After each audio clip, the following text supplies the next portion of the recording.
बच्चन जी और मित्रों, साहित्य अकादमी के साहित्यिक मंच संवाद की ओर से बच्चन जी और आप सबका स्वागत है। यूं तो इस साहित्यिक मंच में, जैसा कि आप जानते हैं, समय समय पर हमारे यहाँ कवि और लेखक आमंत्रित होते हैं। हम लोग किसी न किसी विषय पर बात करते हैं। जैसे आज भी हमने बहस के लिए एक विषय रखा है, लेकिन ये संयोग मात्र नहीं है कि ये विषय है प्रगीत की धारा, नई और पुरानी। क्योंकि आज बच्चन जी अपने जीवन की 81वीं सालगिरह उनकी शुरू होती है। हम साहित्य अकादमी और सबकी ओर से शुभकामनाएं प्रकट करते हैं और उनके दीर्घायु होने की कामना करते हैं। हमारे आज के इस कार्यक्रम में बच्चन जी की अध्यक्षता में इसलिए भी हमने इसे रखना मुनासिब समझा कि बच्चन और गीत एक दूसरे के हिंदी में पर्याय हो चुके हैं। इसलिए भी ये हमें समीचीन लगा कि इस विषय पर आज बच्चन जी के उनकी अध्यक्षता में और उनके सानिध्य में इस महत्वपूर्ण विषय पर कुछ गंभीर विद्वानों और लेखकों के साथ चर्चा हो। मैं अब अकादमी के सचिव प्रोफेसर इंद्रनाथ चौधरी से निवेदन करूंगा कि वे आएं और अतिथियों का स्वागत करें।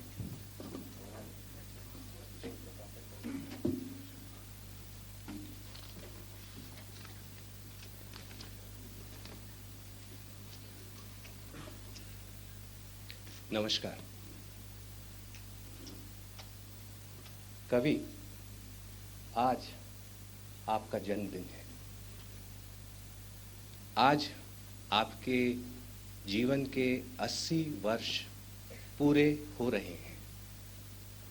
साहित्य अकादमी की ओर से आप हमारी बधाई स्वीकार करें। विष्णु प्रभाकर जी से प्रार्थना है कि हमारी तरफ से वे कवि का अभिनंदन करें।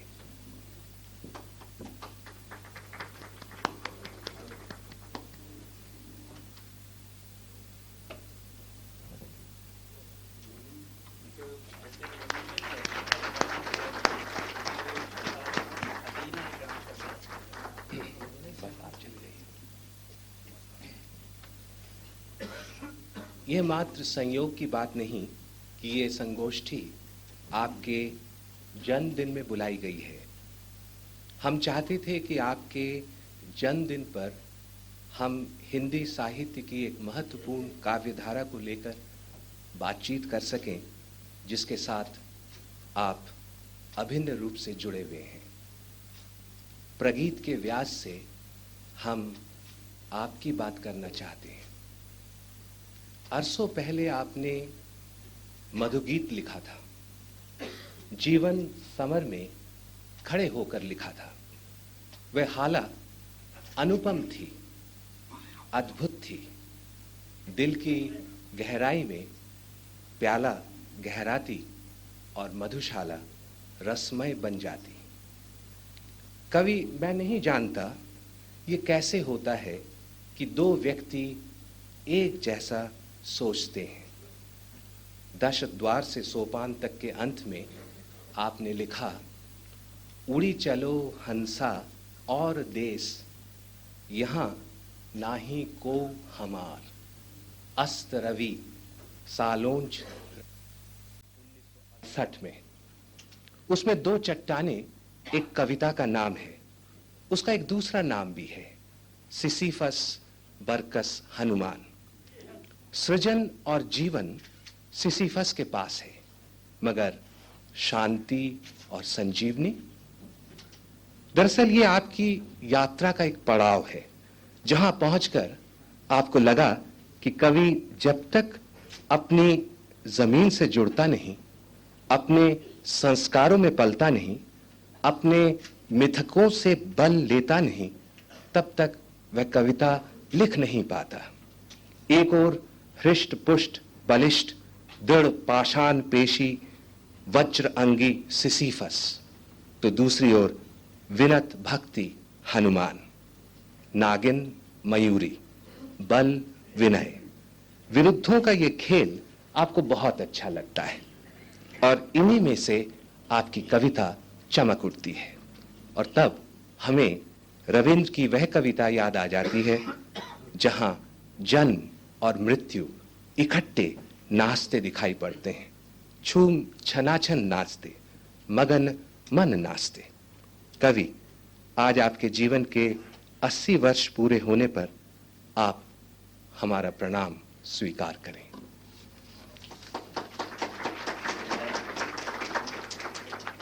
आज इस संगोष्ठी में बोलने के लिए श्री केदारनाथ अग्रवाल उपस्थित हैं।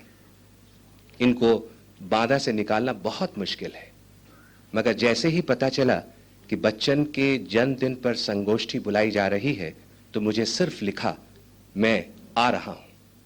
आप जरा सोचिए, 77 वर्ष के इन वयोवृद्ध कवि के मुख से यह वाक्य सुनने में कितना अच्छा लगता है, मैं आ रहा हूं। आपको धन्यवाद। नीड़ का निर्माण फिर पुस्तक में बच्चन जी के साथ डॉक्टर शिवमंगल सिंह सुमन की एक तस्वीर है। सन 1939 को यह तस्वीर ली गई थी। यह तस्वीर उनकी मित्रता की गहराई का एहसास कराती है। और फिर यदि आप कभी उज्जैन पहुंच जाएं और सुमन जी के घर चले जाएं और यदि आपके प्रति उनके मन में स्नेह हो तो बच्चन जी की वे सारी चिट्ठियां ले आएंगे जो बच्चन जी ने उन्हें बड़ी अंतरंगता के साथ लिखी थी। तब आपको पता चलेगा कि कितने नजदीक है सुमन जी बच्चन जी के। आपका स्वागत है। अमृता जी यहाँ मौजूद हैं। साक्षात कविता बच्चन जी के लिए अपने मन में श्रद्धा प्रेम सब संजोकर आज वे यहाँ आई हैं अपना उपहार देने। आपका भी स्वागत है। और स्वागत है कवि अजित कुमार का, बच्चन के रचना समग्र के संपादक। मित्रों, आप सब लोग आज यहाँ उपस्थित हैं। आपको आज की तिथि का पता है। आप आए हैं भारत के एक महान कवि को सम्मान जताने। मैं अकादमी की ओर से आप सबका स्वागत करता हूं। नई और पुरानी अदा सार्थक, समीचीन और प्रासंगिक होगा। विषय है प्रगीत की धारा नई और पुरानी कितनी एक और कितनी अलग। मैं निवेदन करूंगा हिंदी के ज्येष्ठ कवि श्री केदारनाथ अग्रवाल से कि वे यहाँ पधारें और अपने विचार व्यक्त करें। मैं आप सबसे इस बात की क्षमा मांग लूं कि मैं विद्वान नहीं हूं, शायद बहुत सी गलतियां कर जाऊं अपने भाषण में, और तो आप लोग उसको बुरा न मानेंगे। लेकिन मैं जो कुछ कहूंगा ये निश्चित जानिए अपने मन की बात कहूंगा, उसमें कोई राय रत्ती किसी तरह की कसर नहीं छोड़ूंगा।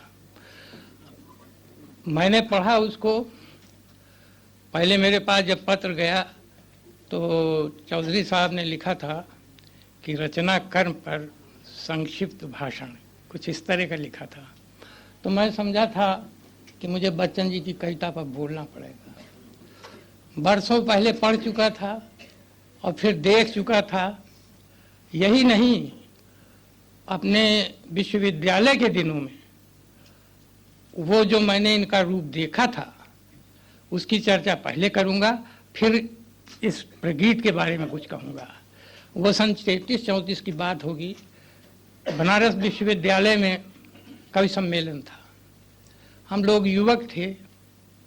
आप मुट्ठीगंज में शायद रहते थे तब। नरेंद्र शर्मा थे, मैं था, शमशेर बहादुर सिंह थे, हिंदू हॉस्टल में रहते थे, मित्र थे, एक ही क्लास फेलो थे। न मालूम कैसे हम लोग तो शुरुआत कर रहे थे कविता की, और मैं तो सबसे पिछड़ा हुआ उनमें से था। तो कवि सम्मेलन में गए साहब बनारस विश्वविद्यालय में, उस समय प्रसाद जी भी जिंदा थे और प्रेमचंद जी भी जिंदा थे। वहाँ साहब यूनिवर्सिटी के हॉल में, आप जानते हैं, मेरी तो रूह कांप गई। मैं तो बहुत शील संकोची आदमी, देख करके कैसे यहाँ कविता पढ़ेंगे भाई। लेकिन साहब किसी तरह जल्दी से सपाट बयानी जिसे कहते हैं करके खट से बैठ गए। इसके बाद साहब आपका नंबर आया। मैंने कभी आपको इतना पहले नहीं सुना था। मुट्ठीगंज में थे, जानते थे सब कुछ, लेकिन सुना नहीं था। तो आपने साहब वो कविता सुनाना शुरू किया तो आप यकीन मानिए कि मुझ जैसा आदमी जो ज़्यादा इस चक्कर में नहीं रहता था तब, तो मैं प्रभावित होने लगा और रात भर सुनाया इन्होंने। इसके बाद वहाँ से सुनाने के बाद लड़के और लड़कियाँ इनको हॉस्टल पकड़ ले गई। मैं भी गया था और ये सुनाते हुए, और दाद देना पड़ेगी इनकी सामर्थ्य की और शक्ति की और स्मरण शक्ति की, और कविता के प्रति क्या रुचि थी। ये बड़ी भारी बातें हैं जो आजकल नहीं मिलती हैं। तो इन्होंने साहब वहाँ खूब कविता सुनाई और लिखते मधुशाला थे, पीते एक बूंद नहीं थे। बड़ा ताजुब मुझे ये लगता था, मैं सोचा यही करता था कि शायद चुपचाप पी लेते होंगे, क्योंकि लड़का तो था ही, ज़्यादा जानता नहीं था प्राइवेट लाइफ के बारे में, तो ये सोचता था। लेकिन मालूम हुआ और वाकई में मैंने अपनी आंखों से देखा, घंटों सुनाया इन्होंने और इनका गला न खत्म भरा। और साहब लड़के सुनने से बाज न आए। तो मैंने देखा, इसलिए मैंने सुनाया कि गीत का कितना प्रभाव पड़ सकता है और पढ़ना चाहिए। हिंदी की गीतों की परंपरा में गीतों को कहाँ जाना चाहिए, कितना न जाना चाहिए, ये एक बड़ी भारी बात है। वो ऐसे वरिष्ठ कवि के जीवन से, इनके काव्य के, उससे हमको नसीहत लेनी चाहिए। तो मैं जो विषय रखा गया है, एक तो मैं इसको समझ नहीं सका, अपनी कमजोरी बताता हूँ। प्रगीत मैं नहीं जानता, मैं गीत जानता हूँ, गौनई जानता हूँ, गान जानता हूँ, ये सब जानता हूँ, राष्ट्रगान जानता हूँ, सामगान जानता हूँ, ये सब जानता हूँ।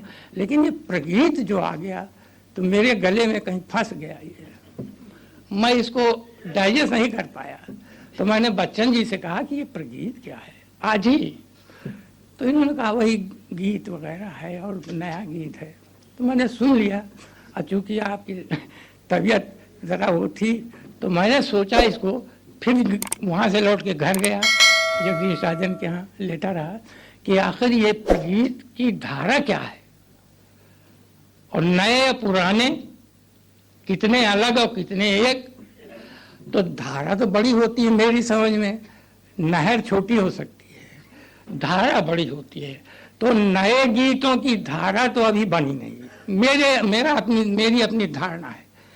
चाहे जितना लोग लिख लें, वो धारा के रूप में नहीं आई। वैयक्तिक गीत वो लिख लेते हैं, सामाजिक गीत नहीं लिखते हैं, कुंठाओं के अपने गीत लिखते हैं, संत्रस्तता अपनी व्यक्त करते हैं, अपनी उदासी के, अपने एकाकीपन के, न मालूम कहाँ से ये गीत लिखते हैं और 4-4 हज़ार रुपए तनख्वाह पाते हैं।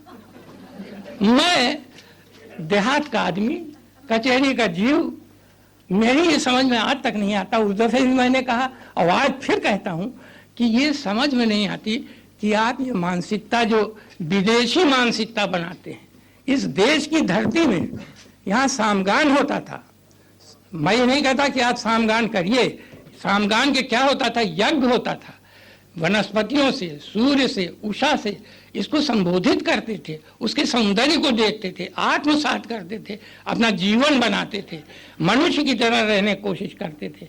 इसी तरह आगे आप देखिए, चलिए तमाम वहाँ से चली धारा, कहीं ये नहीं है। आप देखेंगे वो लोग जब शुरू में संघर्ष करते रहेंगे तो उनको भी तो कहीं कहीं जाना पड़ता रहा होगा, जमीन की तलाश में, खेत की तलाश में, आदमी की तलाश में, बादल नहीं बरस रहा पानी की तलाश में, ये सब करते रहे होंगे तो कितना संघर्ष करना पड़ता। वो कभी कुंठित न हुए। मेरी समझ में नहीं आता कि हम कैसे कुंठित हो जाते हैं। तो मेरा सिर्फ एक ये कहना है कि ये जो प्रगीत है, नया गीत जिसे कह लीजिए, नवगीत, वो शंभुनाथ सिंह वाला, वो ये इनमें जीवन के प्रति मुझे पढ़ने से ये लगा कि जीवन में इनको आस्था है ही नहीं।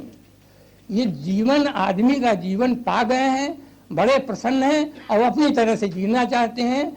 चेतना जिसको मनुष्य ने संघर्ष करके शताब्दियों में इस तरह के हाथ की अवस्था में पहुंचाया है, उसके गीत ही नहीं लिखते, चेतना को विकृत करते हैं। मेरी अपनी धारणा ये है। तो ये ऐसे गीत लिखते हैं, कैसे काम चलेगा बताइए आप। और आप कहते हैं कि नई या पुरानी धारा एक की अलग। मेरी समझ में तो ये आता है कि धारा तो है ही नहीं, इस पर विवाद का विषय है, विद्वान लोग इस पर कहेंगे वो धारा नहीं है, नहर है कि सिर्फ कुल्ला है, क्या है कह नहीं सकता मैं। तो ये वैयक्तिक जो गीतों की परंपरा चली है, मैं भी उसका शिकार हो जाता हूँ कभी कभी, स्वीकार करूँगा मैं भी हुआ हूँ, ये बात नहीं है। लेकिन सजग आदमी की तरह अपने को बचाना चाहिए। आपको आदमी पहले बनना है और गीत वो लिखना है जो कि आदमी का लिखा हो, आदमी को आदमी बनाए, समाज से जोड़े, प्रकृति से जोड़े, इससे राष्ट्र से जोड़े। तो ये सारी परंपरा जो हमारी पुराने बुजुर्गों की चली आ रही है, मैं ये नहीं कहता कि आप पुराणपंथी हो जाइए, मैं ये नहीं कहता कि रूढ़वादी हो जाइए, मैं ये नहीं कहता कि आप भी राम जानकी का रथ निकालिए, ये बाबरी मस्जिद के झगड़े पैदा कीजिए। मैं सिर्फ ये कहता हूँ कि कहीं तो मानव धर्म को टटोलिए। इतने दिन जीने के बाद मेरे अपने अनुभव ये हैं, कचहरी के अनुभव हैं, उससे मैं बताता हूँ कि आदमी को आदमी बनना चाहिए। और अगर आदमी बनने की कोशिश करता है और वो कविता लिखता है तो उसकी कविता स्वभावतः यही होनी चाहिए कि वो आदमी को उत्प्रेरित करे, आदमी को मुर्दा न बनाए। अब हम कचहरी से आए थके हुए, आमदनी नहीं है, मान लीजिए मुर्दा है साहब, पैसा नहीं मिलता महीने भर से, परेशान हैं, बीवी बच्चे हैं, खर्च नहीं चल रहा, हताशदायी हैं। अब उस पर भी हम वो अगर कविता पढ़ लें, नई प्रगीत, तो हम मर ही जाएंगे, उसी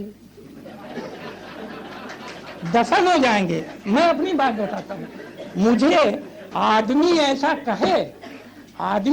कहे, यानी मैं बुढ़ा हूँ, देखिए 72-77 साल का चल रहा हूँ, मैं संघर्ष करता हूँ, मैंने सबसे कम पैसा पैदा किया है, बिल्कुल नहीं ये बराबर, अब इतना पैदा किया है कि उसी में गुजर कर सकूं किसी तरह, और कभी हताश नहीं होता, संघर्ष करता हूँ और बड़ा प्रसन्न रहता हूँ।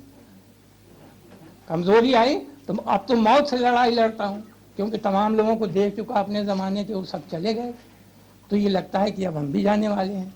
तो साहब मौत से वाकई में, मेरी पत्नी बीमार पड़ी मद्रास में, आप यकीन जानिए, मैंने कविताएं लिखी, घेरा डाला कविताओं का, मौत से महाकाल को कि अभी मत आओ, मेरी पत्नी के पास तुम ना आने पाओगे, मैं इनको जिंदा रखूंगा, तमाम कविताएं लिखी। इसीलिए लिखी कि मुझे जीवन से प्रेम है, संसार से प्रेम है, मनुष्य से प्रेम है, उसके सत्कर्मों से प्रेम है, आगे बढ़ने की दिशा है, प्रगति का दरवाजा है। कोई मुझे तो कभी विश्वास ही नहीं रहा कि ये माया है, संसार भ्रम है, भटकाव है, मैं इसको कभी नहीं मानता। इससे ज़्यादा ठोस, इससे ज़्यादा अच्छी दुनिया कहीं नहीं है। और गरुड़ पुराण में तो हमने सुना, तमाम हमको सुनाया, हमारे जब पूर्वज मरे तो सुना हमने, तो तमाम वहाँ मिलेगा, स्वर्ग में सब कुछ मिलेगा और दुनिया में कुछ नहीं मिलेगा। तो हमने कहा भैया ऐसे गरुड़ पुराण को क्या करेंगे। तो हमारी आदमी को आदमी होने के लिए बड़ा संघर्ष करना चाहिए और कविता को आदमी की कविता बनाने के लिए संघर्ष करना चाहिए। आदमी की कविता बनाने का ये मतलब नहीं है कि आप मनोवैज्ञानिक ग्राफ बनाएं, उसके मस्तिष्क के विकारों का ग्राफ। हम लोग पढ़ते थे जब, तो ग्राफ बनाया जाता था, तो उस तरह का ग्राफ न बनाएं आप। आदमी को उसके बल दीजिए, दुर्बल आदमी भी है तो उसको ऐसा काव्य दीजिए, ऐसा गीत दीजिए। अब मैं बताता हूँ, लड़कपन में ये सब बातें मुझे क्यों किसी ने सिखाया नहीं, मैं छोटा था, गांव में था, गीतों की गौनई गांव में कहते हैं, गौनई कहते हैं, गम्मत कहते हैं। तो वहाँ रहता था, हमारे दरवाजे में आल्हा वगैरह होता था। उस ज़माने में बुजुर्गों का शौक था। तो कहीं मैंने 2-3 ऐसी लाइनें कुएं में सुनी, कौन अलबेले की नार झमाझम पानी भरे।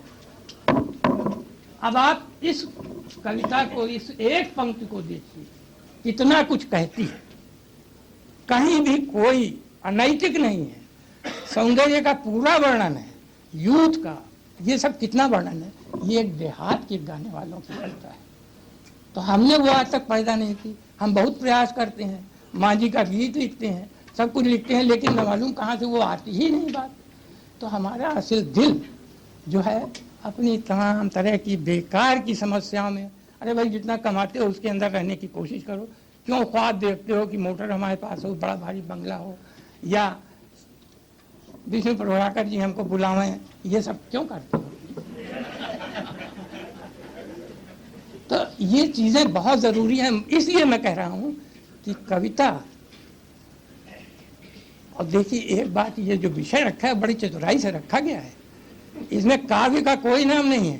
प्रगीत काव्य धारा होती तो समझ में आता, प्रगीत धारा कर दिया उसको, प्रगीत काव्य नहीं है। तो मुझे बड़ा वो ऐसा लगा कि मैं बोलूँगा तो क्या बोलूँगा, खुराफात यही सब बातें कहूँगा। तो प्रगीत काव्य होता तो प्रगीत काव्य में जो आज लिखा जा रहा है वो आज के वैयक्तिक मानस का प्रतिबिंब चाहे जो भले कर दे, लेकिन वो मनुष्य को प्रतिबिंबित नहीं करता है, वो काव्य नहीं है। इसलिए मेरी समझ में आप लोग इस पर विचार करें और प्रगीत को हटा करके गीत ही रखिए तो क्या हर्ज है। बड़ा जबान को अजीब सा लगता है प्रगीत। तो गीत गाइए। हमारे यहाँ अब भी, मैं आपको सच कहता हूँ, हमारे यहाँ धोबिन है एक, वो साहब गाती है और नाचती है जब बांधे में, अब बहुत सीधा साधा, वो ठुमुक ठुमुक करके, वो जो घूंघट काट के अपने मामूली कपड़ा पहने हुए, वो उसके अंदर से हृदय उसका नाचता दिखता है कि जैसे मोर नाच रहा है, जैसे बच्चन जी की कविता है, नाच मयूरी नाच, वही हो जाता है। जो कविता हृदय से फूट के न निकले, वो बनाए से कविता नहीं बनती है, बनावटी कविता होती है। उसको चाहे जितना आप सजाइए, संवारिए, अलंकरण दीजिए, उस पर भाष्य लिखाइए, सब कुछ कीजिए, जनता को स्वीकार नहीं होगी, वो टिकेगी नहीं कभी। तो इसलिए नए गीत लिखे जाएं, लेकिन कैसे हो, वो आदमी की गीत हो, आदमी के लिए हो, आदमी को जीवंत परंपरा से जुड़े हुए हो, आगे का भविष्य सुंदर बनावे। और ये जो अभी तो समाजवाद हमारे देश में आया नहीं, शायद आ जाए जब, तो उस ओर ले जाने का प्रयास करें। कोई राजनीति घबराने की चीज़ नहीं है। कोई भी दर्शन शास्त्र ये नहीं कहता कि मार डालो। ये पहले बहुत लोगों का ख्याल था कि ऐसा ऐसा है, समाजवादी बड़े खराब होते हैं, मार्क्सवादी बड़े खराब होते हैं। ये सब गलत है तरीका। जीवन दर्शन है, रहने की एक पद्धति है, कला है, कैसे रहा जाए, कैसे आपके साथ दूसरे रहें, और उसको कैसे समाज में जिया जाए मनुष्य को, ये सब बताते हैं। तो बंधुओं, आप सब विद्वानों को मैंने बड़ा बोर किया, आपसे क्षमा मांगते हुए मैं यहीं पर अपना वक्तव्य समाप्त करता हूँ। आप मुझे क्षमा करेंगे। धन्यवाद। एक शेर है, ऐ साकिना ने कूचो दिलदार देखना, तुमको जो कहीं गालिबे आशुफ्ता सर मिले। केदार जी उन्हीं लोगों में से हैं जिसके लिए गालिब ने आशुफ्ता सर कहा था। ये हमारे संपूर्ण हिंदी काव्य के एक बहुत महत्वपूर्ण और नाराज कवि हैं। नाराज ये अपने आसपास की सामाजिक व्यवस्था और उस पूरी दुनिया से है जिसमें आदमी गरीब है। तो अगर गीत के नाम से, भले प्रगीत कह के हमने थोड़ा साहित्य अकादमी में कुछ थोड़ा सा गरिष्ठ शब्दावली का इस्तेमाल होना चाहिए, ऐसा कुछ लोगों को लगता है। चुनांचे ये किया है वो गीत ही, लेकिन केदार जी की गीत के संबंध में जो धारणा है वो भी प्रकट है। बहरहाल मैं इस बहस को आगे बढ़ाने के लिए आमंत्रित करता हूं सुमन जी को, जिनके बारे में कुछ कहने की जरूरत नहीं, मेरा ख्याल है वो आते ही होता ये है कि फिर चिरागों में रोशनी नहीं रहती। डॉक्टर सुमन।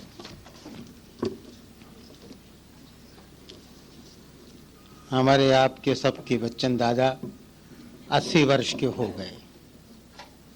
दादा 20 वर्ष और। अधीना श्याम शतशरदम जीवेम, यही कहना चाहिए। 54-55 वर्ष का साथ कम साथ नहीं। कैसे अखिल भारतीय हिंदी साहित्य सम्मेलन इंदौर में 1935 में बच्चन जी गांधी जी के सामने मधुशाला का डंका बजाकर आए थे, छा गए थे सारे भारत में। परिचय तो उससे पहले हो गया था, परिचय तो हमको दिया था ग्वालियर में 1954 में जाके, यहाँ नहीं है, प्रफुल्ल चंद्र ओझा मुक्त ने। आज उनको भी यहाँ होना चाहिए था। वो बच्चन जी के गीत उन्हीं के स्वर में पागल की तरह गाते थे, और वहां जाके मधुशाला से पहले का जो परिचय बच्चन जी सुनाया करते थे, मैं जग जीवन का भार लिए फिरता हूँ, फिर भी जीवन में प्यार लिए फिरता हूँ, कर दिया किसी ने झंकृत जिनको छूकर, मैं सांसों के 2 तार लिए फिरता। ये खूब गाते, पता नहीं शायद ये तेरा हार में कहाँ संग्रहित हुई, उतनी पुरानी कवि। और पागल ऐसे कहते थे। चलो सुमन, एक नया कवि निकल आया प्रयाग में कि पंत प्रसाद और निराला और महादेवी एक और, एक कवि दूसरी ओर।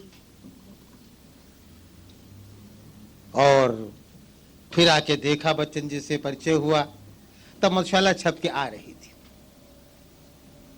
कैसे कितना कवि इस प्रकार से डूब सकता है कविता में, इसकी मिसाल दूसरी मेरे सामने नहीं। विषय सामने है, बच्चन जी सामने हों, कहने को बहुत है, संकोच हो रहा क्या कहें क्या नहीं कहें। क्योंकि तो ठीक कहा कि पहले हमसे भी कहा था कि बच्चन जी ये बोलना, तो मैं बड़ा खुश हुआ था। फिर लगा कि नहीं साहब, एक विषय दे दिया गया है, ये क्या प्रगीत की धारा नई और पुरानी। और ये भी मैं जानता था कि प्रगीत की धारा या गीत की धारा, साहित्य में इससे बड़ी मर्मस्पर्शी कोई विधा नहीं होती। आज ही नहीं, बहुत प्राचीन काल में शायद भरत ने कहा था, यानि वाक्यस्तु न भूयात् तानि गीतै उदाहरेत्। जिसको शब्द में न कह सको, वाक्य में न कह सको, गद्य में, उसे गीत द्वारा कहना चाहिए। और मैं समझता हूं सबसे पुराने गीत संसार में उषा की ऋचाएं हैं। ऋषि लोग सवेरे उसके सूरज का बिंब देखते थे, ब्राह्म मुहूर्त में उठते थे, 350 करीब ऋचाएं होंगी। क्या क्या कल्पनाएं करते थे। कहीं कहा ये रात की लड़की है, कहीं सूर्य की प्रेसी है, सूर्य इसका अनुधावन करता है, लाल साड़ी खींचता है। कहीं कहते थे, अरे तुम इतनी पुरानी कब से उषा का बिंब निकल रहा है, आज तक तुम बुढ़ी नहीं हुई, तुम्हारे गाल नहीं पिचके, झुर्रियां नहीं पड़ी। पुनः पुनर्जायमाना पुराणी, रोज नई नई पैदा होती हो। पुनः पुनर्जायमाना पुराणी, समानम वर्णम अभिशुंभमाना, वही चमक दमक वही। शुघ्नी विकृतनुर्विज आमिनाना, मर्तस्य देवी जरयंती आयु।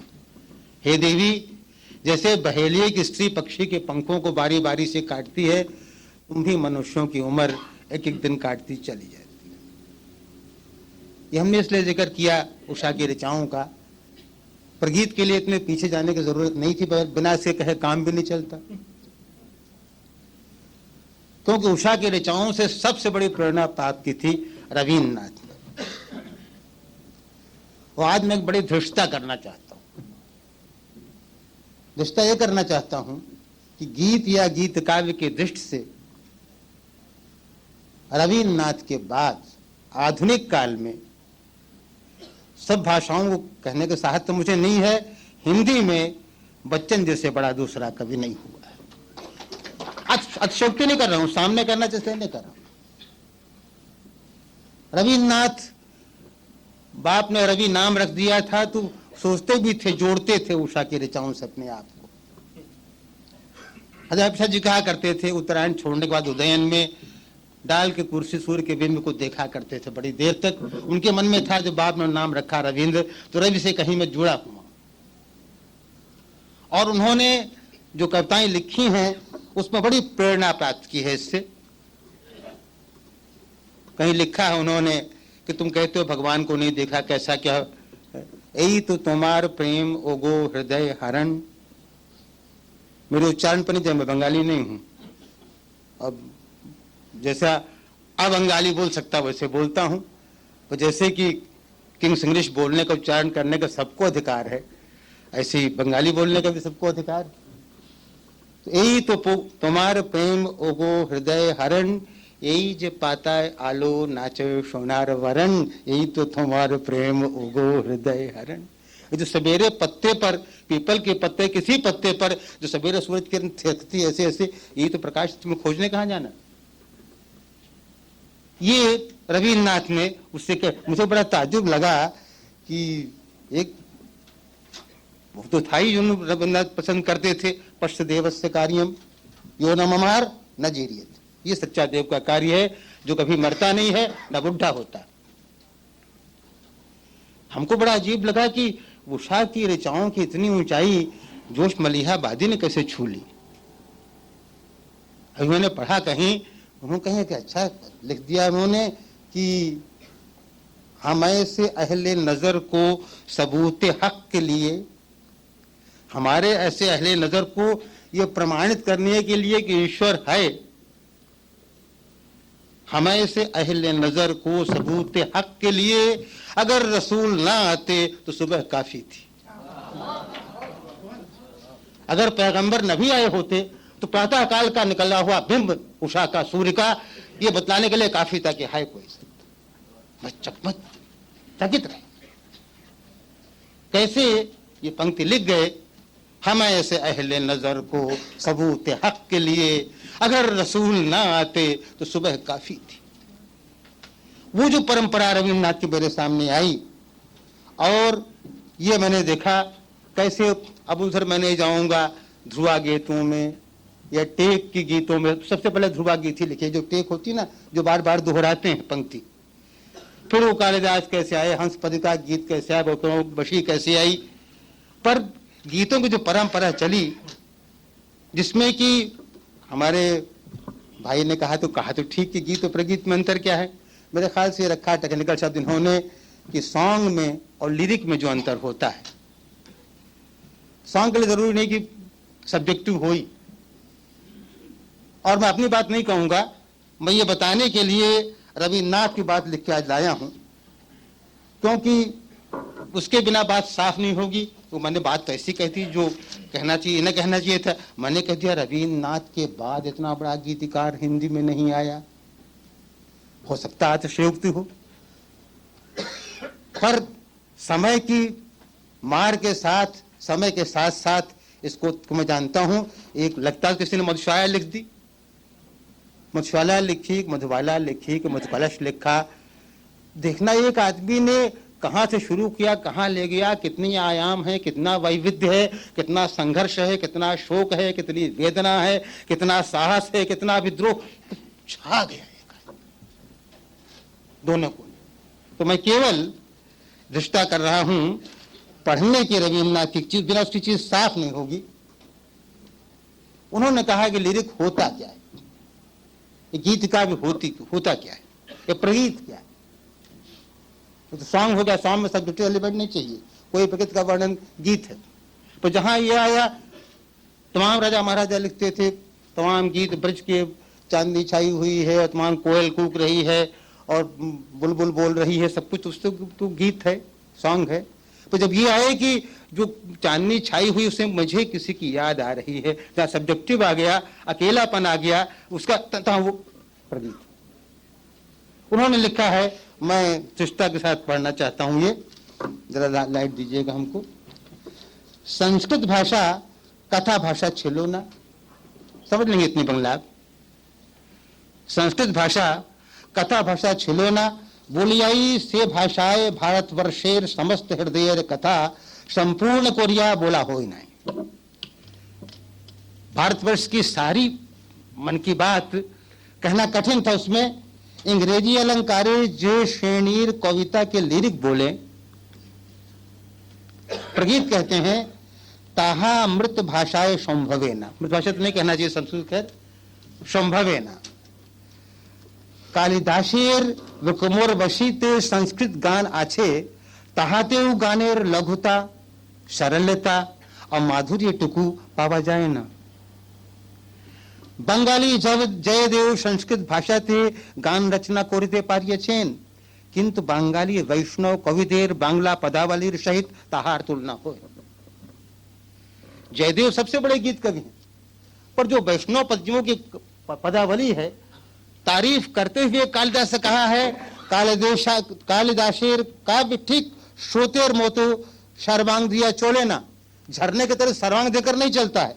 ताहार प्रत्येक श्लोक आप नाती आपनी समाप्त, प्रत्येक श्लोक अपने में आप में ही पूरा है। आपनी समाप्त एक बार थामिया दाणाइया সেই শ্লোকটি আয়ত্ত করিয়া লইয়া তবে শ্লোক आगे श्लोक हस्तक्षेप करिते होए। ठहर कर एक श्लोक पढ़कर पूरा आयत करके तब अगले श्लोक को छुएं, ये इच्छा होती है। प्रत्येक श्लोक स्वतंत्र हीरक खंडेर न्याय उज्ज्वल, हीरे के टुकड़े के समान प्रत्येक श्लोक उज्ज्वल है। एवं समस्त काव्यटी हीरक हीरेर न्याय सुंदर, किंतु नदीर न्याय ताहार अखंड कल कल ध्वनि एवं अविच्छिन्न धारा ना है। नदी के समान कलकल बहती हुई उसकी धारा नहीं। तो बच्चन जी आए, जो जैसे कि निर्झरेर स्वप्न भंग लिखा था रविन्द्रनाथ ने, कि मालूम पड़ता था कि निर्झर फोड़ के आ रहा है, कैसे फोड़ के काव्य आया। और कैसे मैंने कहा, गांधी जी ने बुलाया, तुम क्या प्रचार कर रहे हो? तो गांधी जी को जो सुनाया तो गांधी जी भी झूम उठे। वो मधुशाला में क्या तत्व थे वो भी निशब्द हो गए। काशी में रामचंद्र शुक्ल प्रसिद्ध थे कि कभी हंसते नहीं थे, 20-20 साल किसी ने उनको मुस्कुराते देखे नहीं। मालवीय जी कहते थे कि वो शुक्ल जी को हंसते देख लें। बच्चन दादा के वहां कविता पढ़ रहे, समय खास वो पंक्ति थी शायद, बजी नफीरी और नमाजी भूल गया अल्लाह ताला, गाजगिरी पर ध्यान सुरा में मस्त रहा पीने वाला। शेख बुरा मत मानो इसको, बुरा कहूं तो मस्जिद को अभी युगों तक सिखलाएगी ध्यान लगाना मधुशाला। जैसे तो खिलखिला के हंस पड़े। वो मैंने तो जब ये पढ़ते थे वो पगधुन मेरी पहचानी, तो केशव जी रोते थे। मालूम पड़ता था कि कोई आध्यात्म उसमें आ गया। ये स्वरूप हमारे सामने आ जाया करता था। धन पास चली मेरे याती सब अंग शिथिल पुलकित छाती, लो मुंती पलकें। हमको तो असल में इतना रट गया है कि हम भीतर से बाहर से बच्चन मैं हो गए, सुमन में नहीं। क्योंकि हमारा जो अस्तित्व हिंदी में है इस रूप में, हम बच्चन के जूठन खा के जिए हैं और हम वो रूप देख चुके हैं, साथ साथ गाए हैं, नाचे हैं इनके साथ। मधुबाला मैं मधुशाला की मधुबाला, मेरे नूपुर की छूम चनन में लय होता, जगता क्रंदन झूमा करता, मानव जीवन का क्षण क्षण बनकर मतवाला। ये सब नाचे मैं मधुशाला की मधुबाला, जिसे कहते हैं कि पर हम देखते रहे कि इसके बीच से, मधुशाला के बीच में से एक आदमी के जीवन का संघर्ष। जब ये तो 1934-35 की बात हुई, 37-38 में देखते हैं तो हम एमए में पढ़ रहे हैं हिंदू यूनिवर्सिटी में, और बच्चन दादा ने आकर 1937 में बीटी ज्वाइन कर ली वहां। अब तब देख रहे हैं कि वो लिख रहे हैं, निशा निमंत्रण लिख चुके हैं, एकांत संगीत आ रहा है। एकदम विधा बदल गई। पहले तो मधुशाला समझने वालों को मुश्किल था, जिसमें एक से एक उक्तियां भरी हुई हैं। मधु का बाद में लोग समझा रही वो मधु नहीं था, ठीक कहा केदार भाई ने कि उसने जो लिखा जो स्वयं नहीं पीता था इसलिए उसका नशा और बढ़ गया उन पंक्तियों का। पर जो आदमी सूक्तियां लिखता था, अपने युग में सबको अनुपम ज्ञात हुई अपनी हाला, अपने युग में सबको अनुपम ज्ञात हुआ अपना प्याला। वृद्धों से जब जाकर पूछा एक ही उत्तर पाया, अब न रहे वे पीने वाले, अब न रही वो मदशाला। कहाँ कहाँ किस किस रूप में? हम वो पंक्तियां नहीं कहेंगे जिन पर बच्चे लोग बहुत झूमते हैं, और जब बच्चन जिनको पढ़ते थे वो मेरे मुख पर हो अंतिम वस्त्र वो हाला, हाँ, तो वो वैसी चीजें हैं। मेरे शव के पीछे चलने वालों याद से रखना, राम नाम है सत्य न कहना, कहना सच्ची मधुशाला। तो वो हम वो बातें कर रहे हैं जो जीवन में समा गई, जीवन में भर गई। फिर निशान निमंत्रण आया, बच्चन जी पढ़ रहे हैं, आंखों आंसू पर टपक रहे। दिन जल्दी जल्दी ढलता है, बच्चे प्रत्याशा में होंगे, नीड़ों से झांक रहे होंगे, ये ध्यान परों में चिड़ियों की भरता कितनी चंचलता है। दिन जल्दी जल्दी ढलता है, मुझसे मिलने को कौन विकल मैं हूं, किसके हित चंचल, ये प्रश्न शिथिल करता पद को भरता और में विह्वलता है। दिन जल्दी जल्दी जल्दी। एक आदमी, इसलिए कहना पड़ा, रविन्द्रनाथ की बात कहनी पड़ी कि छायावाद की संस्कृत गर्भित अलंकृत भाषा, और जिसमें हम वहां तक नहीं गए हैं, जयदेव कैसे गीत, गोविंद विद्यापति वो कैसे गीत आया, वो कि हमने कहा था गीत प्रगीत का अंतर इतने संकेत कर देना चाहते हैं कि जो धारा जयदेव और शुरू की थी विद्यापति ने, उसी धारा की पंक्ति में हमारे बच्चन जी आते हैं। पर इन धारा को आगे बढ़ा दिया, उसमें वैविध्य ला दिया। जैसे महादेवी कहलाती तो आधुनिक मीरा है, पर जहां तक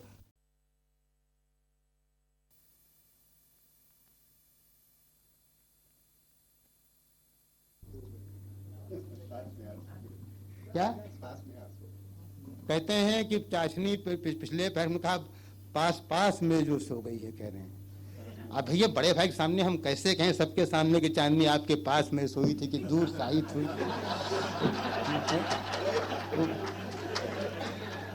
पर हमें कह रहे हैं इतना वैविध्य, एक जिसका आप सोच नहीं सकते आप सब। अब वो निशान निमंत्रण आता है, एक गीत खत्म होते देर नहीं दूसरा जो है उसमें शेड बदल गया। शेड बदलना कोई मजाक नहीं। कालिदास शेड बदल सकते थे, सब नहीं बदल सकते शेड। बड़ी सुकुमारता चाहिए उसके लिए। कालिदास का था, ये तो वर्णन कर लेना बड़ा आसान है कि कैसे गुलो बुलबुल और आशिक माशूक के रुखसार में तेरे कैसे लाली, कैसा वर्णन कैसे। पर कालिदास में पूरा जीवन, यहां तक माँ का वर्णन, गर्भिणी स्त्री, हम तो नहीं समझते कहीं यार ये शेड बदलना बड़ी मुश्किल। कालिदास ने लिखा कि जब कौशल्या सुमित्रा कैकेयी के गर्भ में राम लक्ष्मण भरत शत्रुघ्न आए, जब कौशल्या सुमित्रा कैकेयी के गर्भ में राम लक्ष्मण भरत शत्रुघ्न आए, तो छहरेरी बदन की गोरी गोरी रानियां दशरथ की ऐसे हल्की सी पीली पड़ गईं, जैसे नाज की बाली में जिस दिन पहला दाना पड़ जाता है तो हरी हरी बाली में हल्का सा पीला शेड आ जाता है। सापन्न सुस्ता बहुत वैसी चीज है। रजुरा पांड ऋतुषा अंतर्गत फलारंभा सस्या नाम वो संपदा। वो बड़ा अर्थ छोड़ दीजिए कि ये नाच के दाने हैं, सबका भरण पोषण करेंगे सृष्टि का। जो चित्र बना था, वो जो शेड लाते थे, ये एकांत संगीत आया, इन फौरन जोड़ दिया साथी की कल्पना।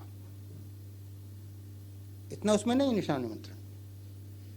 अब रात कैसे, दो साथी बात, ये शायद किसी कवि ने सबने किया हो, क्रमबद्ध कैसे कैसे वेदना बढ़ रही है। साथी है, उसको अपना दुख सुना रहा, अकेले में बैठे। साथी सो न कर कुछ बात, दूसरे को कब तक सुने, तो 2 बज रहे हैं, ये तो सुनाई नींद ही नहीं आ रही। क्या बोलते उडगण परस्पर तर दलों में मंद मरमर, बोलती जल से लहरियां कूल से जल स्नात, साथी सो न कर कुछ, कूल से जल स्नात, साथी सो न कर कुछ बात। बात करते सो गया तू, स्वप्न में फिर खो गया तू, रह गया मैं और आधी बात आधी रात, साथी सोने कर दे, पूर्ण कर दे वो कहानी जो शुरू की थी सुनानी। रोज शुरू करते हैं, खत्म होने को नहीं आ रही। पूर्ण कर दे वो कहानी जो शुरू की थी सुनानी, आज जिसका हर निशा में अंत चिर अज्ञात, साथी सोने। और वो सो भी गया, अब अकेले बैठे।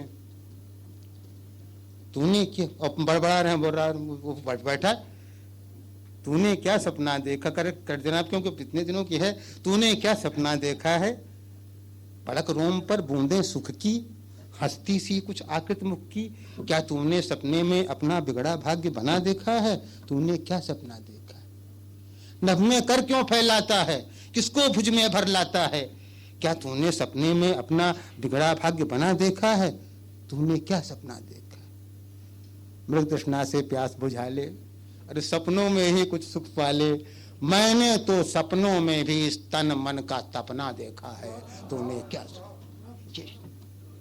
फिर इतना निराशा का कवि एक हो, ये इतना वैविध्य कहां से आएगा। ये जो प्रगीत तत्व है, लघुता, सरलता, संक्षिप्तता और भावना की तीव्रता। और गीतों लेने चाहिए, आप स्तोत्रों में नए लिख सकते हैं। यही तो चूक गए मैथिली शरण जी, प्रबंध कवि थे, गीत कवि में आ गए। तो जब तुक बढ़ाते थे तो अपना ओषण भंगुर भाव जब तक खलास न हो जाए तुक तब तक करते चले जाते थे। वो मेरे प्रबंध कवि मूल में थे, का दूसरा रूप था। फंस गए गीत युग में आकर के। एक आदमी इतना निराशा से लिख रहा था, अभी लोग समझे नहीं, तो अरे निराशावादी कवि है। निराशावाद तो यहां तक था कि 1 अगस्त 1935 में जो पत्र लिखा था, मैं लाया तो यहाँ नहीं लाया, यहाँ इस यात्रा में लाया हूं, तब लिखा कि सुमन, आज 1 महीने से मुझे लगातार बुखार रह रहा है, डॉक्टर लोग शक कर रहे हैं कि मुझे तपेदिक हो गया। लोग विश्वास नहीं करेंगे, मैं इनके सामने खड़ा हूं। तो मुझे विश्राम करने का कहा है, अब मैं लिखने से कुछ दिन विरत रहूंगा, लिख नहीं पाऊंगा। और तब लिखी थी कविता, इस पार प्रिय मधु है तुम हो, उस पार न जाने क्या होगा। ये बड़ी वैसी चीज है, भगवान की बड़ी दया है। आज 80 वर्ष पूरे कर रहे, तपेदिक भाग गया। ऐसे ही सब बाधाएं दूर होंगी और शताब्दी भी यही मनाएंगे साहित्य अकादमी में भी, इसमें कोई शक नहीं। जो कवि लिखता था, कविताएं निराशा से भरी हुई, क्योंकि ईमानदार था, निराशा लिखी। अकेला रह गया तो लिखा, अकेला हूं जीवन में। जब फिर जीवन में आनंद आया तब फिर लिखा नियोड का निर्माण। फिर कोई बेईमान नहीं। कहा तो ये लिखा कि खिड़की से झांक रहे तारे, जल जाऊंगा अपने कर से रख अपने ऊपर अंगारे। ये आज मुझसे दूर दुनिया है, चिता की राख कर में मांगती सिंदूर दुनिया आज मुझसे दूर। ऐसे गीत लिखने वाला, क्या मैं आपसे कहूं कि जितने आशा गीत इस कवि ने लिखे, शायद किसी आशावादी कवि ने भी नहीं लिखे होंगे। मेरी चुनौती, और स्वीकार करते हुए मैं टूटा हुआ हूं, ये रविन्द्रनाथ की टेक्निक थी, मैं टूटा हुआ हूं अंदर सब कुछ, तब भी क्या हिम्मत नहीं हारूंगा। ये लिखना आशा सबसे गीत, तू क्यों बैठ गया है पथ पर, ध्येय न हो पर है मगे आगे, बस धरता चल तू पगे आगे, बैठ न चलने वालों के दल में तू आज तमाशा बनकर, तू क्यों बैठ गया है पथ पर। और जीवन का इतिहास रहेगा, कहीं पुकार पुकार कहेगा कि निश्चय था गिर मर जाएगा, चलता किंतु रहा जीवन भर, तू क्यों बैठ गया है पथ पर। और जो लाइन कही थी मैंने, पंक्ति चुनौती वाली पंक्ति, इससे बड़ी आशा की वो पंक्ति ये थी, जीवित भी मैं आज मरा सा, जीवित भी तू आज मरा सा, पर तेरी तो मेरी तो ये अभिलाषा। आप सुनिएगा पंक्ति, आप कहीं पढ़े कि हम जानते, जीवित भी तू आज मरा सा, पर मेरी तो ये अभिलाषा कि चिता निकट भी पहुंच सकूं मैं अपने पैरों पैरों चलकर, तू क्यों बैठ गया, वहां भी किसी कंधे पर न जाऊं। ये एक, फिर एक आदमी विद्रोह लेकर के आया।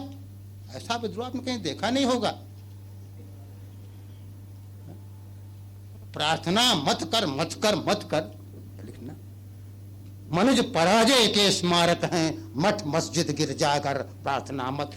ये साम्यवाद के काव्य में इतना बड़ा वो कोई ला सके कि जब मनुष्य जीवन में हारा है तब भगा हुआ गया है मठों में मस्जिदों में, ये बच्चन ने तब लिखा था।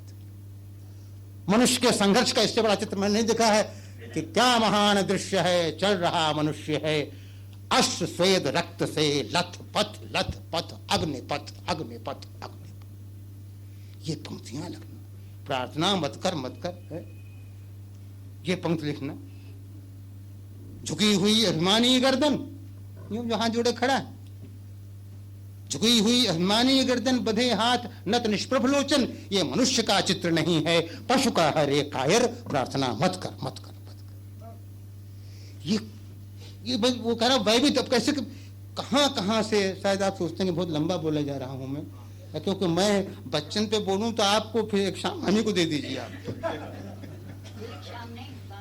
सच बात, इस आदमी को इतना वैविध्य साहित्य में किसी ने नहीं दिया।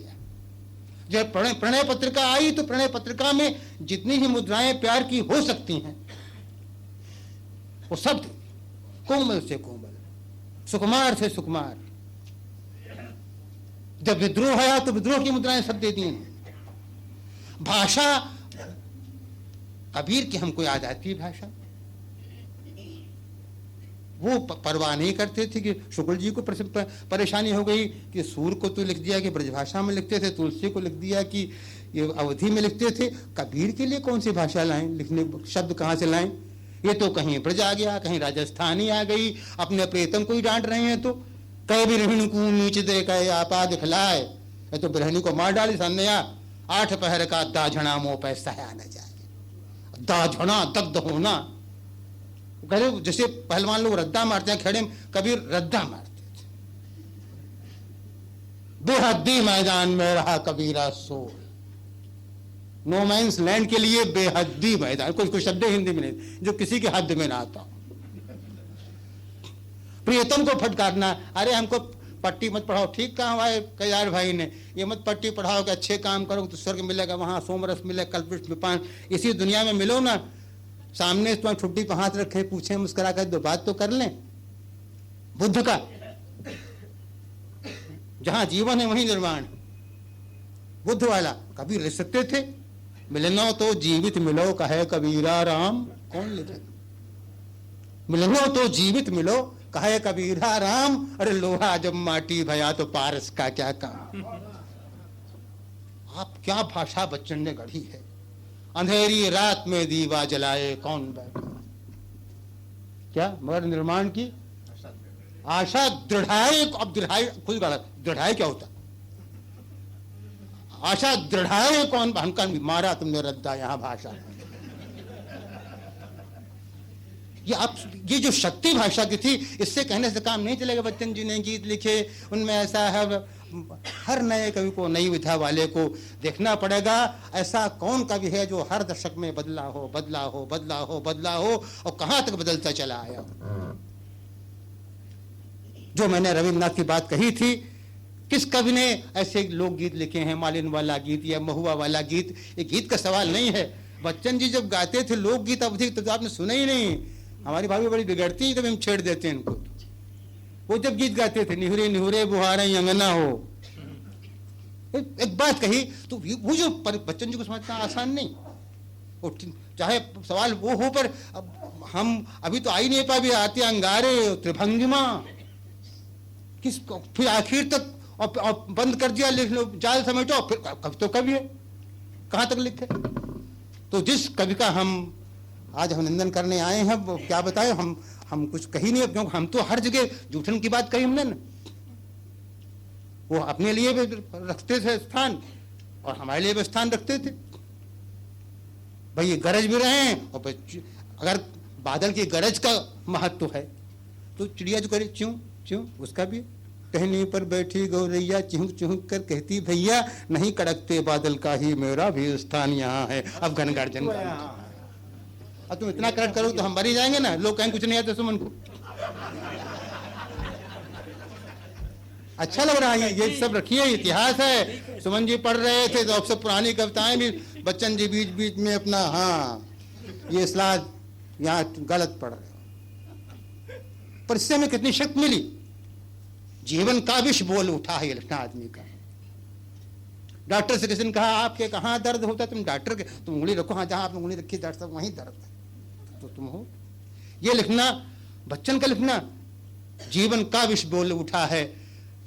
गरल पान करके तू बैठा फिर पुतलियां कर पग ऐठा। गरल पी लिया ऐंठ गए तो पीना क्या रहा फिर तो कोई है?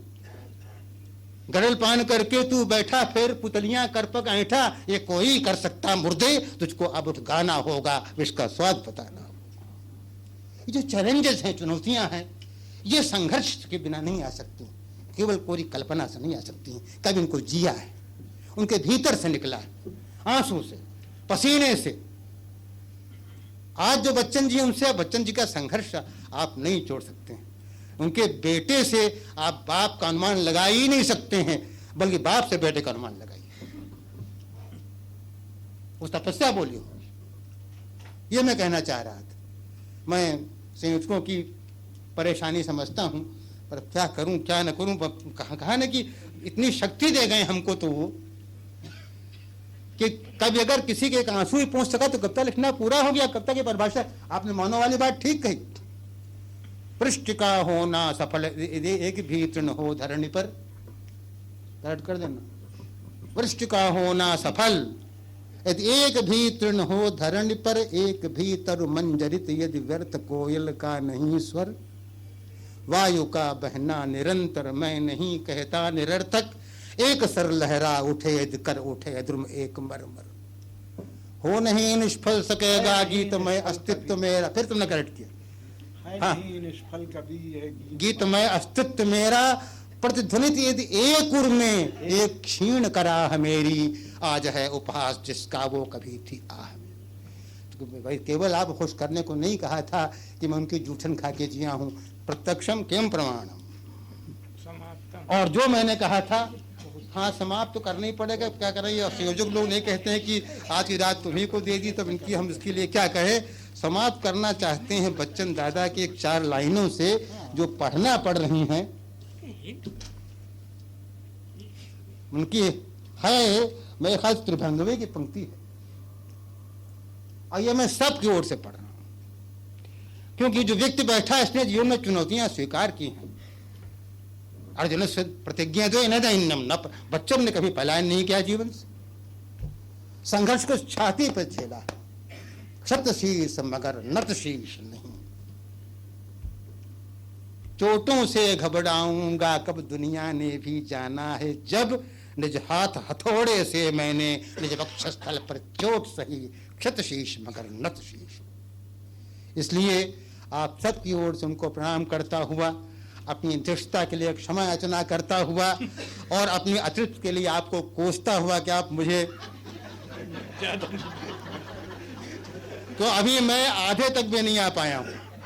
अंतिम पंक्ति पढ़े देता हूं मैं बच्चन जी से।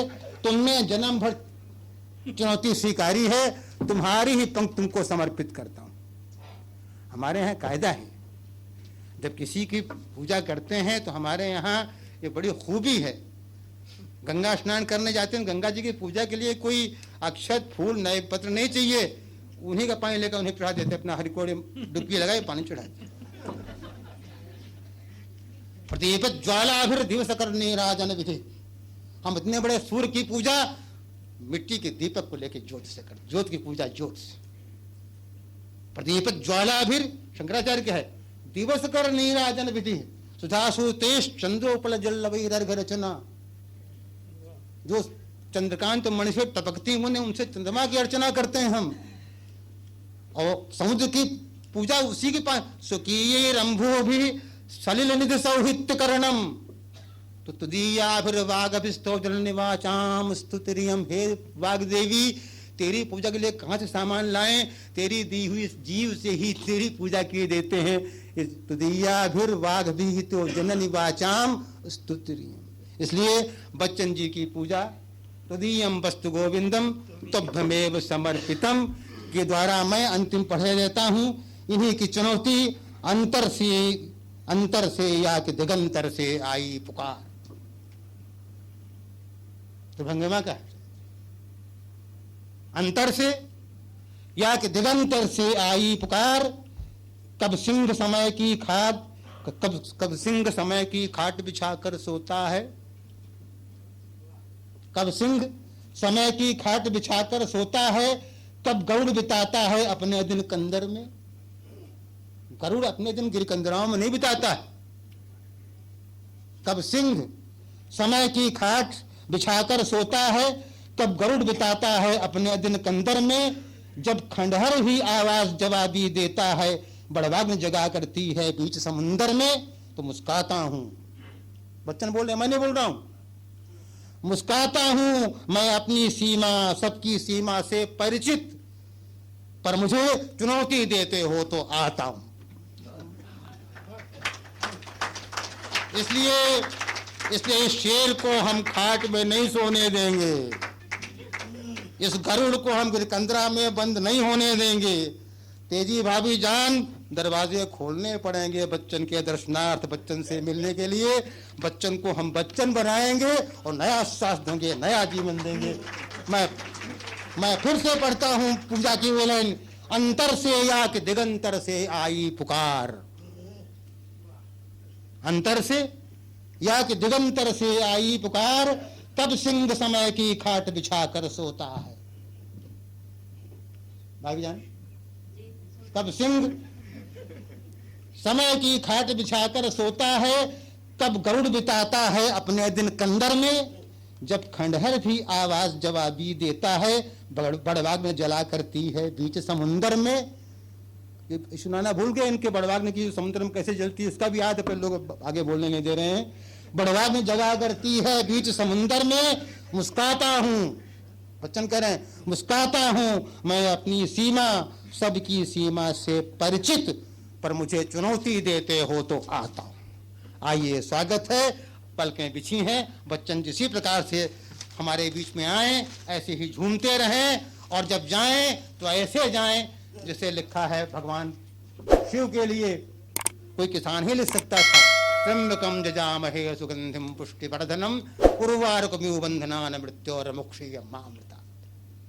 किसी किसान, ये कविता भी कि जो ककड़ी होती, फूट बड़ी ककड़ी, इसको खेत में जब पक जाती तो अपने आप चुप से टूट जाती, तोड़ना नहीं पड़ता, किसान इसको उठा लाया करता। शिव से, कल्याण के देवता से, रुद्र से ये कहना, त्र्यंबकम जहे त्र्यंबक है तीनों आंखों वाले, जजामहे सुगंधिम पुष्टिवर्धनम उर्वारुकमिव बंधनान मृत्योर्मुक्षीय। हमें मृत्यु के बंधनों से उर्वारुक, पकी हुई ककड़ी के समान मुक्त कर देना। मां अमृतात, मृत्यु के बंधनों से, अमृत के नहीं। मैं यही प्रार्थना करता हूं, आप हमारे जीवन में 100 वर्ष पूरे करें, बचा हुआ भाषण 100 वर्ष बाद फिर से बोलने का मौका दें, और इसी प्रकार हमारे बीच में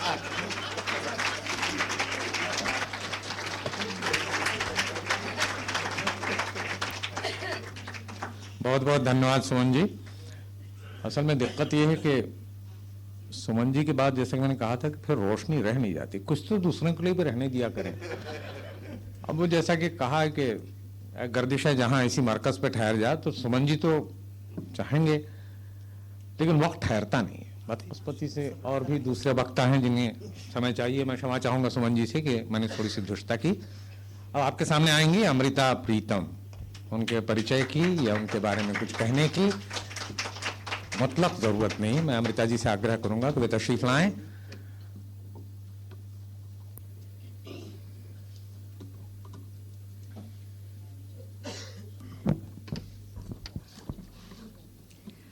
दोस्तों, राजा कुंती भोज की बेटी ने जब दुर्वासा ऋषि की बहुत खिदमत की, तो ऋषि ने उसकी मेहमान नवाजी से खुश होकर उसे देवताओं का आवाहन करने का मंत्र दे दिया।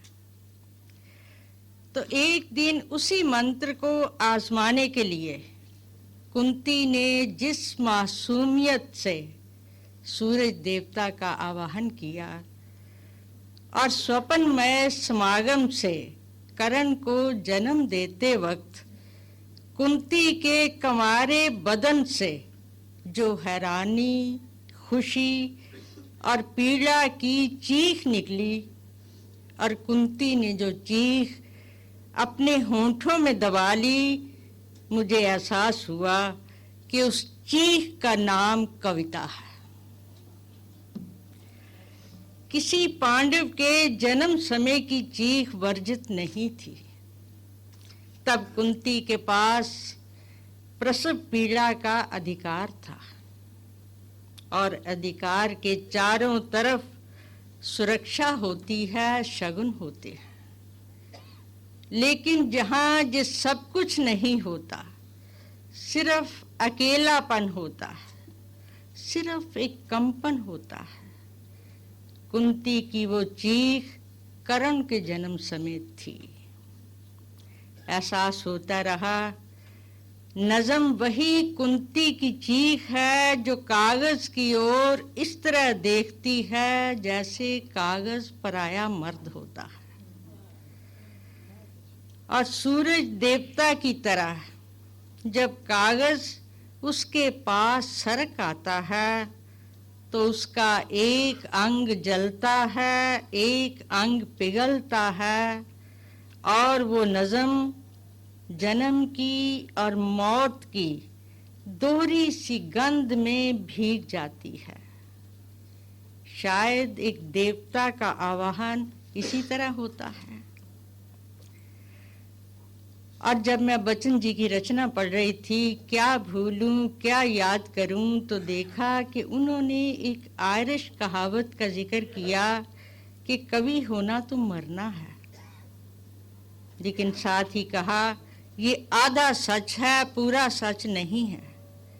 पूरा सच मरकर सचेत रहना है। तो मुझे एहसास हुआ कि बच्चन जी ने कुंती की चीख का रहस्य पाया है। तभी तो कह पाए, भावनाओं के सेतु का निर्माण किए बिना जो लोग शब्दों का कारवां रवां कर देते हैं, उसका परिणाम इसके सिवा कुछ नहीं हो सकता कि उनका कारवां कागजों के मरुस्थल में खो जाए या निरर्थक ध्वनि बनकर शून्य में विलीन हो जाए।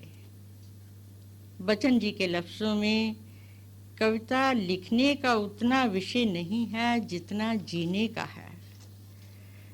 और ये जीना किस राह से गुजर कर जीना होता है, ये कहते हुए बच्चन जी कबीर के चिंतन को अपने अंतर में धारण करते हैं और लिखते हैं, अपने सर को काट लेना शायद संभव हो सकता है, लेकिन फिर उसे अपने सामने रखते हुए उस पर पाम रखकर गुजर जाना तभी हो सकता है जब मरने के बाद भी कोई जीता रहे, जीने की चेतना अपने हाथों में लिए रहे। बच्चन जी ये चेतना बचा पाएंगे, मुझे लगता है इसका एहसास उन्हें बहुत पहले से हो गया था, तब जब श्यामा थी। लेकिन शरीर की ऐसी हालत में जब उन्होंने शरीर को दीवार मानकर ये जान लिया कि प्राण से प्राण का मिलन क्या होता है, और जिसने ये जान लिया उससे कुछ कहना या पूछना नहीं होता, उसे तो सिर्फ देखना होता है और मन से नमस्कार करना होता है। इसीलिए मन के खामोश लफ्जों में उन्हें नमस्कार करती हूँ।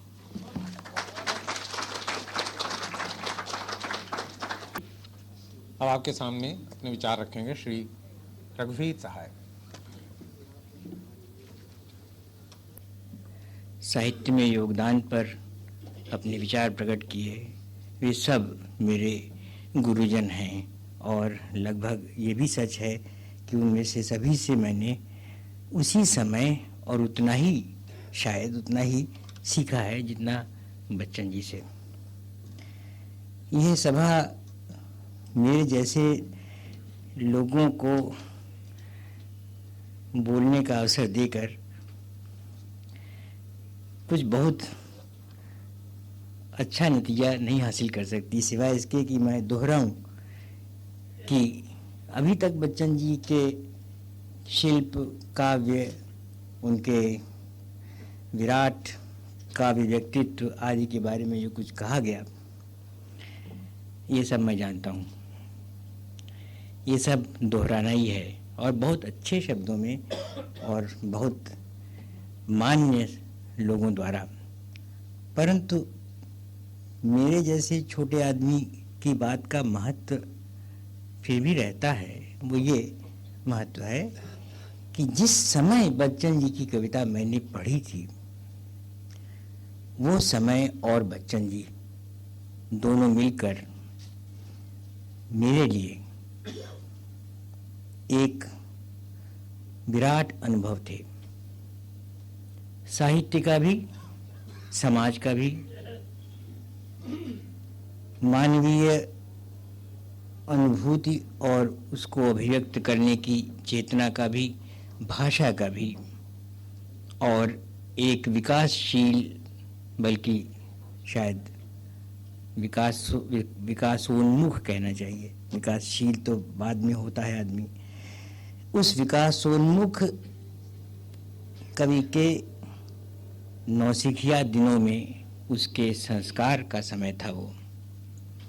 वो संस्कार जैसा मेरे जैसे लोगों को, जिन्होंने उस समय सीखा, मिला, वैसा संस्कार मालूम नहीं मेरे बाद के आने वाले लोगों को, बाद के आने वाले कवियों से मिला है कि नहीं।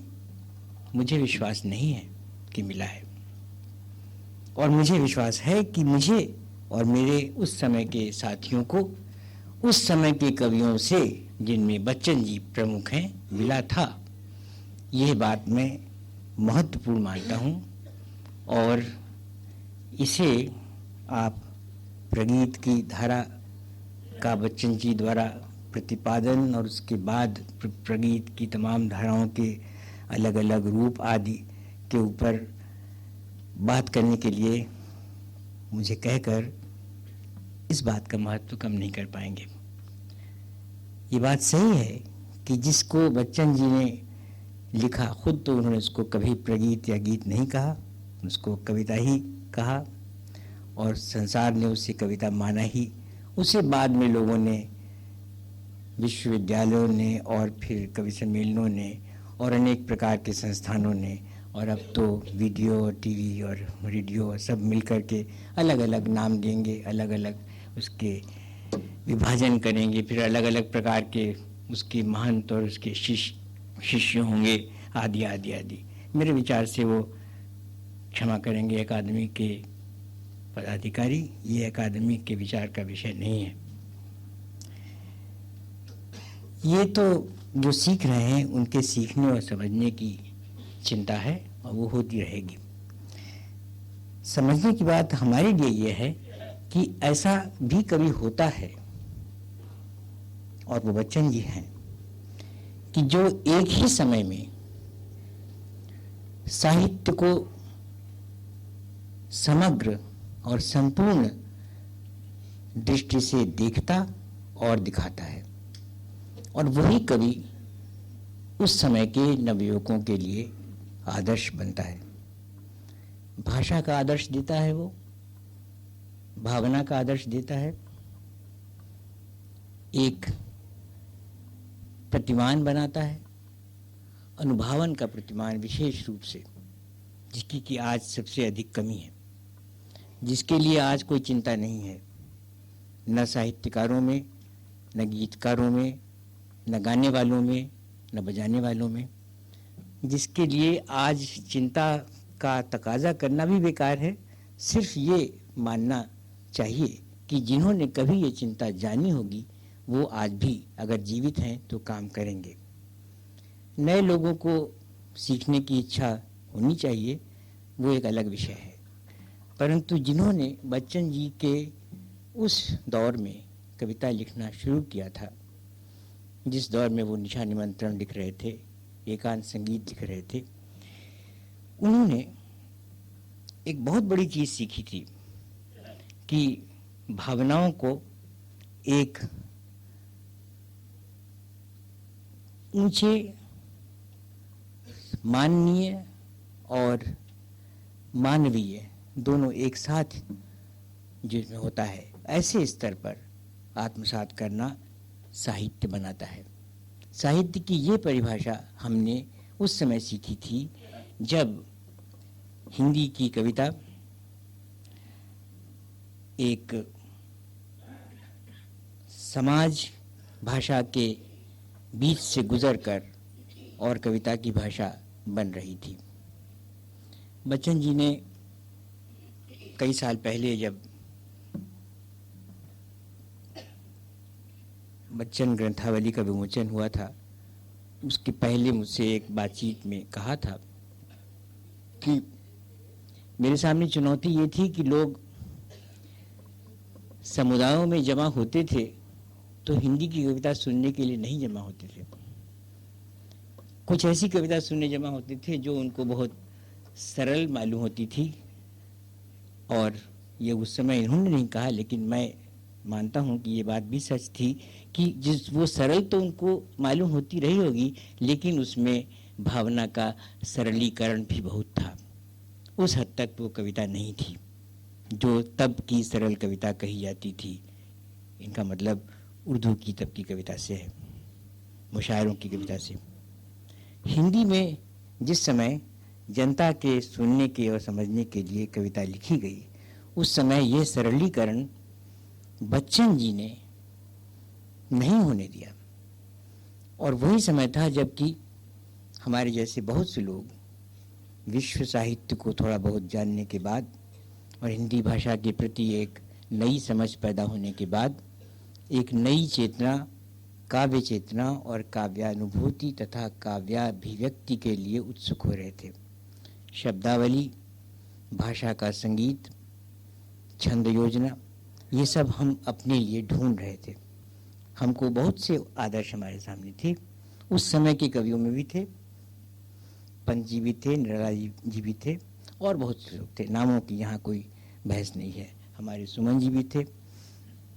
मैं उस वक्त अपनी बात कहूँ सिर्फ कथानक को थोड़ा दृश्यमान बनाने के लिए, तो मैं उस वक्त शायद पढ़ता था 11वें 12वें में, और बच्चन जी की और सुमन जी का कवि सम्मेलन में आज एशिया के अंतर में जाग उठी है जो जिनकारी, नई आग है, नई आग है, सुनने के बाद मुझे मालूम हुआ कि मैं कविता लिखना चाह रहा हूँ तो मुझे ये सीखना चाहिए। बच्चन जी की जब किताब छप के आई सतरंगिनी, लगभग उसी समय मैंने पहली बार बच्चन जी को कवि सम्मेलन में सुना लखनऊ में, और शाम को 9 बजे से लेकर रात को 4 बजे तक बच्चन जी की कविताएं सुनने के बाद मेरी ये समझ में आया कि कोई चीज़ है जो कि इस भाषा को बहुत ग्राह्य बनाती है और बहुत अर्थमय बनाती है। ये बात कृपया लक्ष्य करें कि ग्राह्य और अर्थमय होना, दोनों एक साथ होना, यही हमारी खोज थी। नई पीढ़ी को उस समय भाषा और भाव में इसी की खोज थी। वो हमें मिला। हमें भाषा मिली जो कि जनता की भाषा थी, हमें भावना मिली जो कि केवल जनता की भाषा नहीं, मनुष्य की भाषा है, और पीड़ा की भाषा है, प्रेम की भाषा है, केवल विलाप की अथवा वेदना की अथवा नाटकीयता की भाषा नहीं है। भाषा के ये सब रूप पहले भी थे, आज बहुत ज़्यादा हैं, और आज का गीत इन्हीं सब रूपों से आक्रांत है। उसके अंदर क्या नहीं है ये तो यहाँ बताने का समय नहीं, परंतु उसमें बहुत कुछ ऐसा है जो कि न कविता है न संगीत है, केवल एक प्रकार का प्रदर्शन है, और उसकी बिक्री होती है, इसलिए वो है। ये भी प्रसंगेतर बात मान लीजिए, क्योंकि मुख्य बात तो मुझे ये बतानी है कि बच्चन ने अपनी कविता में यथार्थ के अनेक रूपों को और समाज के अनेक स्तरों पर होने वाले मानवीय घात प्रतिघात को एक जगह पर लाकर, एकाग्र कर, फिर उसे आत्मसात कर लिया और उसका सारांश हमको उस भाषा में दिया जिसको कि आज भी सारी कविता जो आज लिखी जा रही है उसके लिखने वाले उस भाषा के ऋणी हैं, उसी को वो दोहरा रहे हैं, उसी को बार बार सीख रहे हैं। ऐसा करने में गलतियां भी कर रहे हैं, पर वो भी यहाँ का विषय नहीं है, वो अलग एक विषय है। लेकिन वो सब शुरुआत वहीं से होती है, इस दौर की, जिसको भी आप जो भी नाम दें, नई कविता या कि फलां ढिकां कविता जितनी भी है, उन सब कविताओं के मूल में यह एक विस्फोट है जो कि कविता के भाषा संपदा की भयंकर उलझी हुई गुत्थी को एकाएक खोल देने से हुआ। भाषा को सबके लिए बना देना आसान काम नहीं है और उसके साथ युग की चेतना को मिलाकर चलना और भी मुश्किल है। अभी कबीर का उदाहरण दिया गया। एक तरह से जो लोग विद्वान वक्ता हैं वो उदाहरण देकर के सिद्ध भी कर सकते हैं और शायद सही भी सिद्ध कर सकते हैं, परंतु मैं मानता हूं कि हम तुलना नहीं कर पाएंगे। कबीर के समय जो भाषा के इस्तेमाल जिस रूप में हुआ करते थे, भाषा जिस काम में आती थी, उसकी हमें पूरी पहचान अब नहीं है। आज हम जानते हैं कि भाषा कितने अधिक प्रकारों से, कितने तरह के लोगों द्वारा, कितने अधिक कामों के लिए इस्तेमाल की जा सकती है और की जाती है और उसका प्रभाव काव्य भाषा पर पड़ता है। उस सब के रहते हुए बच्चन की भाषा कितनी स्थायी और अमूल्य निधि हमारे लिए साबित हुई है, इस बात को आज दोहराने की ज़रूरत है और समझने की भी ज़रूरत है। साथ ही एक बात और कहना चाहूँगा, प्रगीत की और गीत की बात मुझसे क्षमा करेंगे आप सब लोग, मुझे आने में देर हुई, उसके पहले मैं आदरणीय केदार जी की वक्तृता सुन नहीं पाया, परंतु मेरा विश्वास है कि उन्होंने, जैसा उनका मानस मैं जानता हूँ और वो भी मेरे निर्माताओं में से एक हैं, इसलिए मुझे पता है कि उन्होंने जो कहा होगा वो अवश्य जनमानस की पहचान से निकला होगा। इस बात को जानते हुए मैं समझता हूँ कि यहाँ मुझे भी एक छोटी सी बात कहने की धृष्टता करने देंगे आप। वो ये है कि यह गीत और प्रगीत का नाम साहित्य के वर्गीकरण का एक प्रकार मुझे समझ में नहीं आता।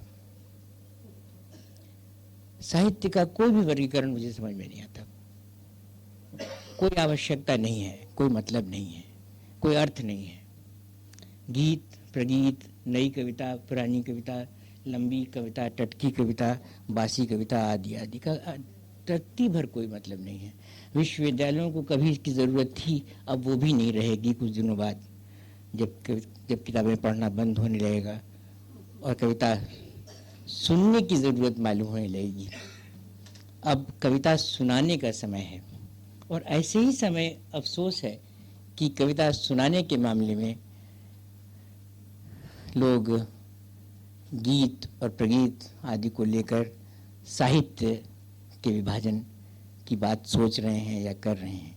अब तो गीत कविता या कविता में गीत या जो भी हो, कविता को सुनाने के लिए न तो गीत ज़रूरी है और न कोई विभाजन ज़रूरी है। ज़रूरी है भाषा की एक नई समझ। वो नई समझ गीत्यात्मकता से ही आएगी ऐसा कुछ नहीं है, बल्कि शायद नहीं आएगी उससे, बल्कि शायद एक नए तरह की संघर्ष की, एक नए तरह के द्वैध की और नए तरह के टकराव की भाषा में ही अब जनभाषा का संगीत बनेगा। ऐसी स्थिति में ये मान लेना कि सिर्फ प्रगीत ही एक जनभाषा का रूप है, शायद बहुत वैचारिक दृष्टि से सही भी नहीं माना जाएगा। क्यों नहीं एक महाकाव्य की भाषा जनता का रूप हो सकती है? क्यों महाकाव्य केवल महापुरुषों के ही आधार पर बन सकता है? क्यों हम ये मानकर चलें कि गीत ही जनता का है और महाकाव्य जनता का नहीं है? अवश्य है। और ये सब चिंताएं आप कृपया लिखने वालों पर छोड़ें, क्योंकि वो इसके रास्ते निकालेंगे। मानकर ये चलें सिर्फ कि एक कवि कहीं होता है एक युग में, ज़्यादा से ज़्यादा एक बार से अधिक हो जाएगा, 2 ऐसे हो जाएंगे कवि, या दोनों टक्कर के हो जाएंगे, क्योंकि हमेशा एक द्वैत रहता ही है।